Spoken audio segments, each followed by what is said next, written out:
It is the monarch that is the key to this, and the constitution that underpins the monarchy. Something pretty intense has been bubbling behind the palace walls. Something the royal family hasn't quite had to face before. What started as a quiet, behind-the-scenes issue has now grown way too big to keep under wraps. This time, the truth isn't just slipping out, it's charging through the gates. Princess Anne and King Charles have hit a serious breaking point over a secret that's been buried for years. And no, this isn't just about family drama. It goes way deeper than that. So, what's really going on? And what does it mean for the future of the monarchy? You might wonder why Princess Anne and Queen Camilla never really clicked. They both play important roles in the royal family, and from the outside they seem to have shared values and duties. But dig a little deeper, and the reason their relationship feels a bit icy becomes much more personal and a lot more complicated. This isn't just about royal titles or public appearances. Their history is tied up in love, loyalty, and a fair bit of heartbreak. Way before Camilla ever stepped into royal life, she was involved with a man named Andrew Parker Bowles. What a lot of people don't know is that Andrew was also incredibly close to Princess Anne. The two of them had a real connection, and for a while, it looked like they had a future together. But their plans hit a major roadblock. Andrew was Catholic, and Anne, as a member of the Church of England, wasn't allowed to marry someone of that faith under the rules at the time. Even though marriage was off the cards, Anne and Andrew still stayed close. They cared for each other deeply, but over time, their bond faded as life pulled them in different directions. Meanwhile, Camilla Shand was also in the picture. She had a long on-and-off relationship with Andrew, one full of ups, downs, and messy in-betweens.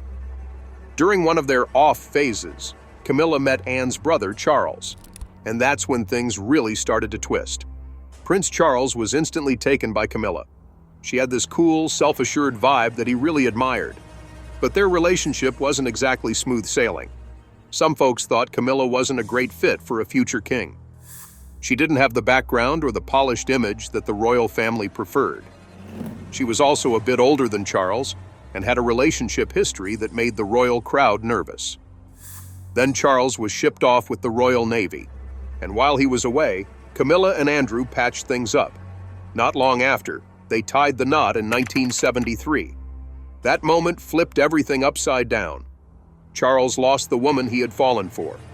Anne watched someone she'd once loved marry someone else. And here's the kicker. Andrew had been romantically connected to both Anne and Camilla. So yeah, things got seriously messy. This wasn't just about who ended up with whom. It became a complicated web of feelings, missed chances, and long-lasting emotional wounds. These past relationships cast a long shadow over the royal family's private world for years. Anne eventually moved forward. She married Mark Phillips and poured herself into her royal work with her usual no-nonsense style. Even though the romantic side of her story with Andrew was over, the respect between them never faded. In fact, she thought so highly of him that she made him godfather to her daughter, Zara Tyndall.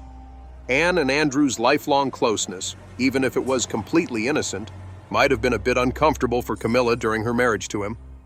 Let's be honest, it's not exactly easy watching your partner stay close with someone they once had real feelings for, especially when that someone is Princess Anne, a respected royal with a strong presence and a lot of admiration around her. Camilla, always cool and calm in public, never showed any obvious dislike for Anne. But if you paid attention to the little things, you could sense there was a quiet tension between them. Things got even trickier years later when Camilla's marriage to Andrew ended, and she went on to marry Prince Charles. Yep, that's Anne's former flame and her brother. So now, Camilla wasn't just the ex-wife of someone Anne once loved, she was also her sister-in-law. Talk about complicated. The awkwardness between them didn't just come from romantic history, though. There was also a clash in values. Anne's always been all about tradition, rules, and putting duty above everything else. So when Camilla joined the royal family, especially under such unusual and messy circumstances, it was never going to be a warm welcome from Anne. Camilla's path into royalty, in Anne's eyes, was far from traditional, and that didn't sit well. To make it harder, many people still saw Camilla as the woman who came between Charles and Princess Diana. Diana had been deeply loved by the public, and her memory left a big mark. That kind of legacy doesn't just fade, and for Anne, who had spent her whole life putting the crown first, Camilla felt like a symbol of change that didn't always follow the rules. Anne probably didn't hate her. This wasn't a soap opera-style feud, but she definitely didn't approve of the choices that led Camilla to her role as queen. For Anne, being royal meant showing up, doing the job, and keeping your personal feelings on the back burner. That mindset created a gap between her and Camilla, emotionally and personally. Camilla's presence didn't just stir things inside the palace walls, it also sparked mixed feelings among the public. Over time, people started noticing that the two women rarely interacted. Sure, they showed up to the same events, but their moments together were short, polite, and often distant. Behind all the royal smiles and waves, there wasn't much of a real connection. Too much had happened over the years. Too many crossed paths, old wounds, and complicated roles to build any kind of meaningful bond. This isn't a story of shouting matches or dramatic showdowns. It's more of a quiet tale filled with unspoken feelings, missed chances, and the heavy weight of royal responsibilities. What started off as a messy love triangle eventually became a permanent, if subtle, tension. Both women stayed true to who they were, continuing their royal work with quiet strength, but never really shoulder to shoulder. Princess Anne has always been known for her no-nonsense attitude. She's tough, practical, and not one to hand out praise or smiles unless they're truly earned. For her, respect doesn't come with a title or bloodline. It has to be proven through hard work and dedication. So when Camilla officially joined the royal fold, Anne didn't go out of her way to welcome her. She stayed reserved, offering only what was required and nothing more. Camilla's entrance into the royal family wasn't exactly smooth sailing either. She knew a lot of people, both in the palace and across the country, had strong opinions about her, but she was determined not to let the past define her. Slowly but surely, she found her place. She started taking on more royal responsibilities, got involved in charity work, stood by Charles at public events, and quietly learned how to navigate the royal spotlight with grace. Over time, her dedication became clear. She wasn't just showing up for appearances, she was genuinely trying to make her mark. Camilla was quietly putting in the work behind the scenes, learning the ropes, listening carefully, and slowly adjusting to royal life. As she became more established in her role, something shifted between her and Anne. It wasn't a huge movie-style transformation. Anne didn't suddenly warm up and start giving out hugs. But she did begin to notice the effort Camilla was putting in. Anne saw that Camilla wasn't just there to enjoy the royal perks.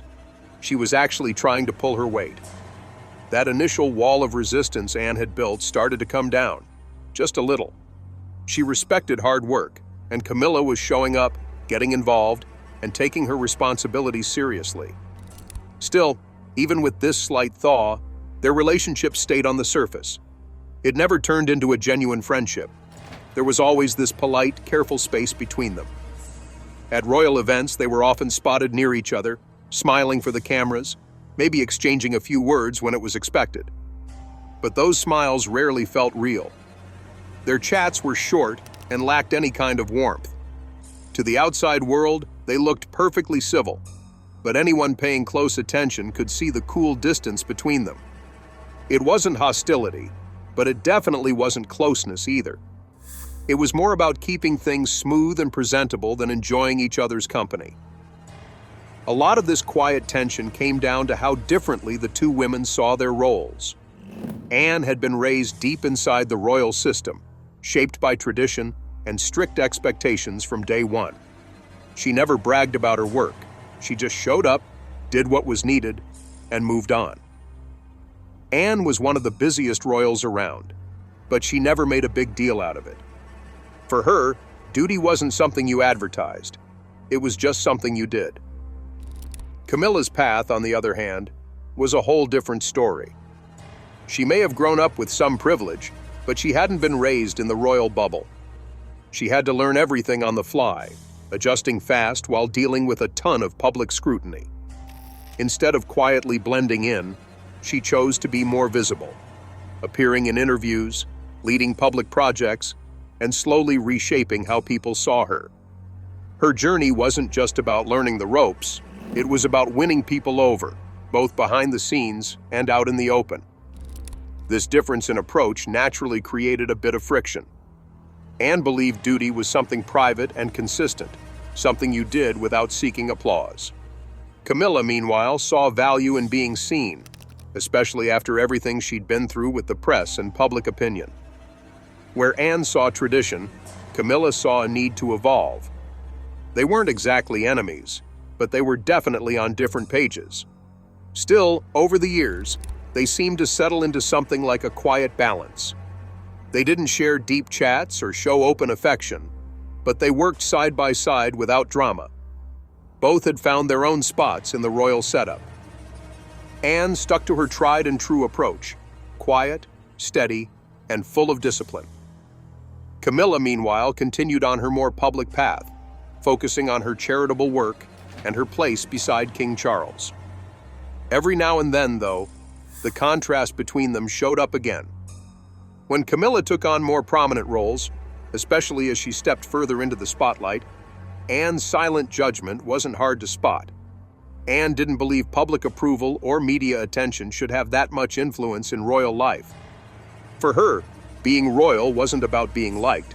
It was about showing up and doing the work, even when no one noticed. Camilla, on the other hand, had spent years staying in the background, carefully trying to rebuild her image. She only began stepping forward when she truly felt ready, after proving herself slowly and steadily. But even then, not everyone welcomed her growing visibility with open arms. Not everyone in the royal family was completely sold on Camilla's new role, especially not Anne. Her concerns weren't just about awkwardness or personal vibes. They came from a much deeper place. Anne wasn't fussed about whether she liked Camilla or not.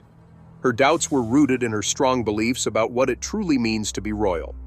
For Anne, it was all about discipline, putting the crown above everything, and leading by example through hard work and quiet dedication.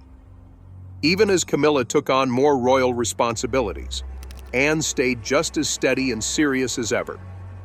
The two women often found themselves at the same events, standing side by side, but that emotional distance never really closed. Their dynamic, shaped by caution and quiet disagreements, became its own little example of what the modern royal family is dealing with, keeping tradition alive while also trying to fit into a world that's constantly changing. Anne had always been one of the most loyal defenders of the crown. Her deep connection with Queen Elizabeth and decades of royal duty made her fiercely protective of everything the monarchy stands for. She'd grown up with rules, expectations, and a sense of responsibility that wasn't just taught, it was lived every day. So when her brother Charles started moving closer to making Camilla his wife, Anne found it tough to handle. It wasn't just uncomfortable.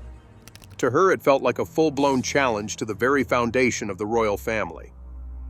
Back when Princess Diana was still alive, Charles and Camilla's relationship had stirred up massive public backlash. The world had watched every move, judged everything harshly, and the royal image had taken a serious hit. Anne believed that damage still lingered, and letting Camilla step into the role of queen, even as queen consort, felt like it could lock that damage in permanently. Anne's feelings weren't just based on her personal opinion. She saw it as her duty to protect the crown's image. From day one, she didn't believe Camilla truly understood what it meant to be a senior royal. Anne didn't see the same kind of tireless work ethic, solid strength, or deep sense of public duty that she believed the job demanded. For Anne, being royal wasn't about fancy titles or flashing smiles. It was about showing up, getting the job done, and doing it all with quiet strength. And in her eyes, Camilla hadn't proven she was that kind of royal. To Anne, Camilla didn't quite tick the right boxes. She didn't seem as disciplined or as driven to serve the public with that same unwavering focus. But things didn't stay simple. The monarchy was evolving, and Camilla's role had reached a whole new level. As queen consort, she wasn't just in the background anymore.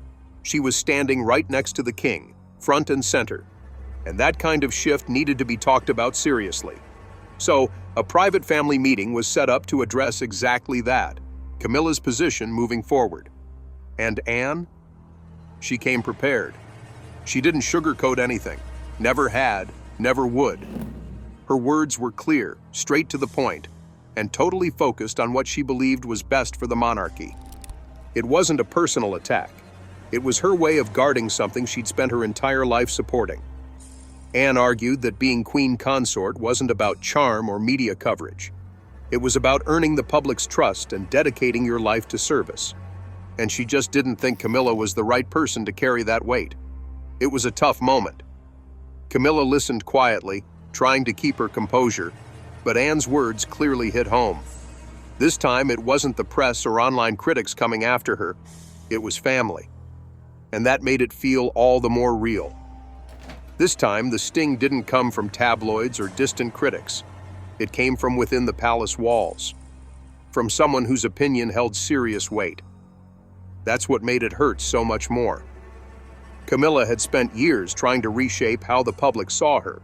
Bit by bit, she'd rebuilt her image. The scandals that once chased her had faded into the background, and she'd carved out a space of growing respect and acceptance. But now, in this moment, it felt like all that work was being questioned again. Anne stood her ground. She had devoted her entire life to the crown. No shortcuts, no excuses.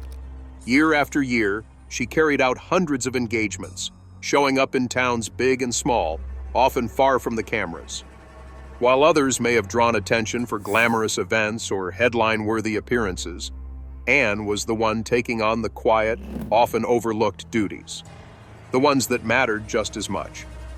Her title as the hardest-working royal wasn't just something said in passing. It was built on decades of reliable, tireless service. Sitting in the center of that tense room was King Charles. His expression remained calm, though you could sense the weight of the moment pressing down on him. He listened carefully, trying to keep the discussion balanced.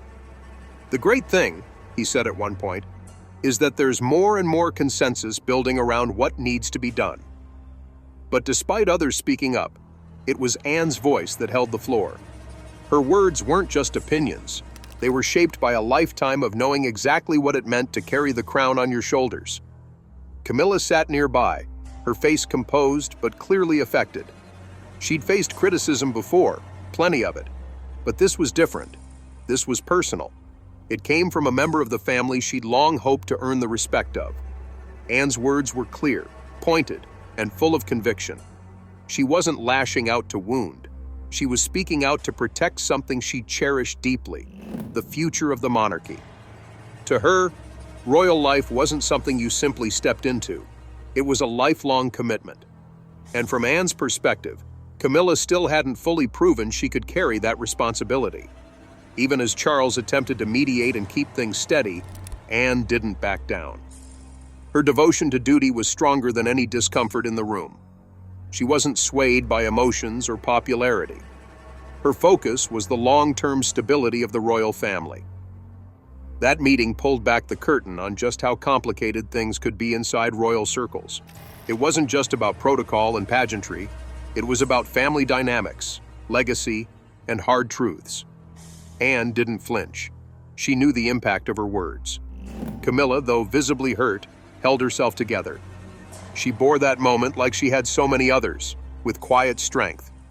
It was a harsh reminder that every bit of ground gained in royal life came at a cost, and nothing was ever truly secure. Anne stayed unmoved, her message unwavering. When it comes to the monarchy, duty always comes first. For Camilla, it was yet another mountain to climb. She had already spent years proving herself, showing up, putting in the work, staying committed, and doing everything she could to win the public's respect. She wasn't naive. She knew people compared her to others, and that not everyone was rooting for her. But still, she kept going, trying to find her place within the royal family. Slowly, the acceptance grew. She wasn't adored by all, but she was respected. She had carved out a place of her own.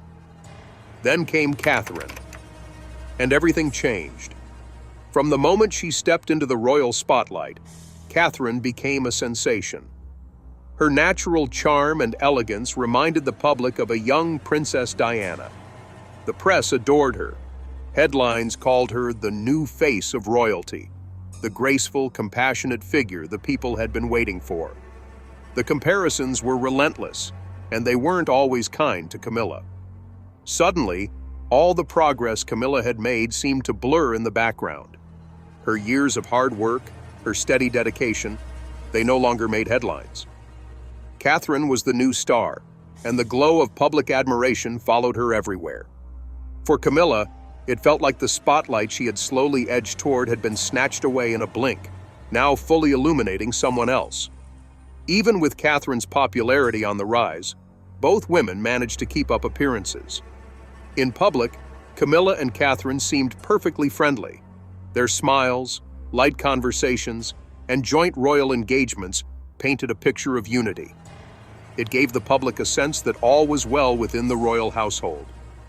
But behind the carefully choreographed moments, quiet whispers began to circulate.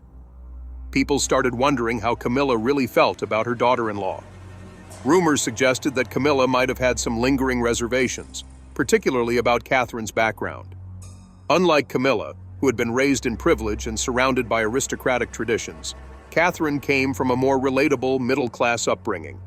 Her parents had worked hard to build a successful party supply business, but they weren't part of the elite. Catherine had grown up in an ordinary home, gone to a regular school, and later attended university, where she met Prince William. Their relationship unfolded slowly, like any normal couple getting to know one another. And that's exactly why people loved her. Catherine wasn't born into fame or royalty. She didn't seek out attention or behave as though she deserved a crown. She was warm, approachable, and grounded. Her story was the kind people could connect with, an everyday young woman who fell in love with a prince, not because of power, but because of real affection. When Catherine and William married in 2011, it wasn't just a royal wedding, it was a national celebration. People saw her as a fresh, modern face for the monarchy. With her natural elegance, gentle demeanor, and genuine warmth, she quickly became a symbol of what a new generation of royals could be. She didn't carry herself with arrogance. Whether meeting world leaders or sitting on the floor with children at a charity event, Catherine stayed authentic. Her compassion wasn't for show. It was part of who she was, and the public noticed. They fell in love with her all over again every time she stepped out for an engagement. Meanwhile, Camilla was still navigating a tougher path. Despite the progress she had made, public acceptance continued to feel just out of reach. Every time she stepped forward, it seemed the spotlight had already shifted, this time toward Catherine. The younger royal received endless praise for her fashion choices, her charity work, and the way she carried herself. Camilla, in contrast, still faced murmurs of doubt and scrutiny.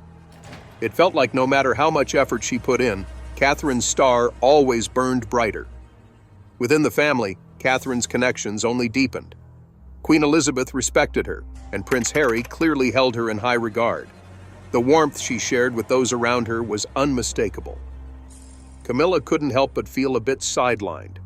The admiration and spotlight she had once hoped for seemed firmly focused elsewhere. And though she was now the wife of the king, she was still fighting to be fully embraced. Eventually, Charles became king, and Camilla reached a major milestone. She was officially queen consort. It should have been the crowning moment of her royal journey.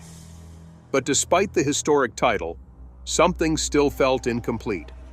Her expressions at public events often hinted at something deeper, less joy, more quiet frustration. Catherine's popularity hadn't waned. In fact, it seemed even more solid than ever. The two women continued to show up together, all smiles, standing side by side for the cameras and royal duties. They did what was expected, projecting harmony, respecting tradition, and supporting the crown. But beneath the surface, there was an unspoken rivalry. It wasn't open or hostile. It was subtle, a quiet awareness between them of who the public adored more. They both performed their roles with grace, They both upheld the standards of royal life. But behind the poised appearances, emotions ran deeper. Camilla had spent years trying to earn respect. Catherine, it seemed, had captured it almost instantly. And in the careful world of royalty, that kind of silent contrast doesn't go unnoticed. This quiet rivalry shaped the nature of their relationship. It wasn't something spoken aloud or shown openly, but it was there, subtle and persistent. You could see it in the way they stood side by side, in the curve of their smiles, and in the measured way they carried themselves while under constant public scrutiny. It was a silent battle, and for Camilla, it often felt like one she couldn't win. "This isn't something we're going to fix overnight," someone might have whispered behind palace walls, and they'd be right. The dynamic between Camilla, Queen Consort, and Catherine, Princess of Wales, is the product of years of shifting perceptions, royal protocol, and clashing personal histories. Both women hold powerful titles, but their roles and how the world sees them couldn't be more different. These differences affect not only their public image, but also how much influence they hold within the royal household. Catherine is viewed as the modern, graceful face of the monarchy. Her calm, friendly demeanor and sincere presence have made her hugely popular. People see her as approachable, someone who could just as easily be their neighbor or friend. Her background, grounded and middle class, makes her feel real to the public. She married Prince William after a long, relatable relationship and has never tried to present herself as untouchable. Her natural charm, dedication to meaningful causes, and role as a loving mother only strengthen her appeal. Camilla's path, in contrast, has been filled with uphill battles. For many years, she carried the weight of the past, particularly the hurt tied to the collapse of Charles and Diana's marriage. The public saw her as the other woman, and that reputation clung to her even after she officially became Charles's wife.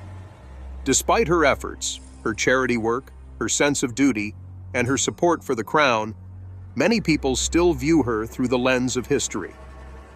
Becoming Queen Consort was a major milestone, but it didn't erase everything that came before. The media has been a powerful force in shaping how both women are perceived. Catherine is often the subject of glowing headlines. Her photos go viral, her outfits admired, and her parenting praised. Stories about her highlight her warmth and grace. Meanwhile, Camilla's coverage is more complicated. While some reports recognize her commitment and growth, others bring up old controversies or draw painful comparisons to Diana. And on social media, the divide is even sharper. Catherine's posts are flooded with love and admiration, while Camilla's often receive critical or divided reactions. These differing public images have real consequences behind the palace gates. Catherine is increasingly seen as a future leader within the royal family, a woman whose popularity gives her quiet influence. It's said that her views are taken seriously within royal circles, and that she represents a hopeful new direction for the monarchy. Camilla, though now Queen Consort, still wrestles with lingering doubts. Some may still question her position, and she often has to lean on her marriage to the king and her alignment with tradition to stay strong. The monarchy itself is built on tradition. Every role, every step, is shaped by centuries of ritual and structure. That makes it even more complicated when someone like Catherine gains extra attention because of public affection. Even though everyone is expected to stay within their royal lane, personal popularity and public pressure can shift the power dynamics. Camilla's role is far from decorative. As Queen Consort, she holds real responsibility, supporting the king, representing the monarchy, and helping to shape its image. She has a voice, and she's expected to use it. But Catherine's presence is undeniable. As the wife of the future king and the mother of the next generation, she carries both symbolic and actual weight. Her ability to bring a fresh, modern touch to such an old institution draws admiration and attention, something Camilla has tried to achieve but never quite fully captured. Prince William plays a key role in this changing power dynamic.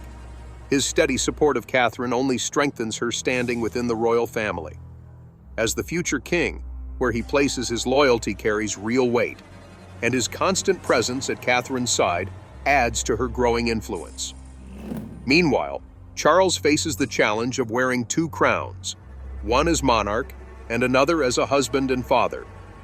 He must carefully juggle his responsibilities, making sure not to lean too far in one direction. Any sign of favoritism or underlying strain could quietly deepen existing cracks within the family. In this silent yet very real competition for visibility and influence, both women must walk carefully. Every move is calculated.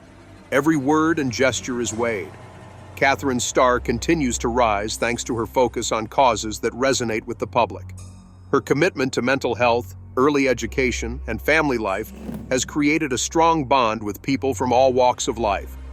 She understands what matters to everyday families, and that insight makes her feel relatable and grounded. Her close-knit family with Prince William and their children also projects an image of warmth and stability, something many admire and connect with. Camilla, on the other hand, tries to keep her footing by staying rooted in tradition and closely tied to King Charles. She's worked to create a lasting legacy, including efforts to ensure honors and roles for her own family. But not all of these moves are embraced by the public. They're often seen as self-serving or too focused on legacy rather than service. Compared to Catherine's forward-looking and flexible approach, Camilla's methods can feel dated. Catherine's ability to evolve and stay connected to today's world continues to boost her appeal. As Catherine grows stronger in her role, she uses her popularity to solidify her position. She's not just a figure of admiration, she's a force within the royal family. Camilla, in contrast, leans on her title and decades of royal experience, trying to maintain her ground in a world that keeps shifting. Their relationship, shaped by contrasts in background, popularity, and style, is still unfolding. Every decision, every appearance, helps shape the legacy they'll leave behind. And as things stand now, Catherine's influence seems destined to last.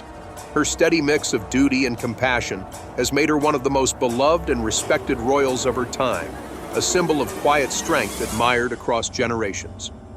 Will Camilla ever truly win over the public? That remains one of the royal family's lingering questions. What do you think? Share your thoughts in the comments. And if you enjoyed this video, don't forget to like and subscribe. Before you go, check out the other videos on your screen.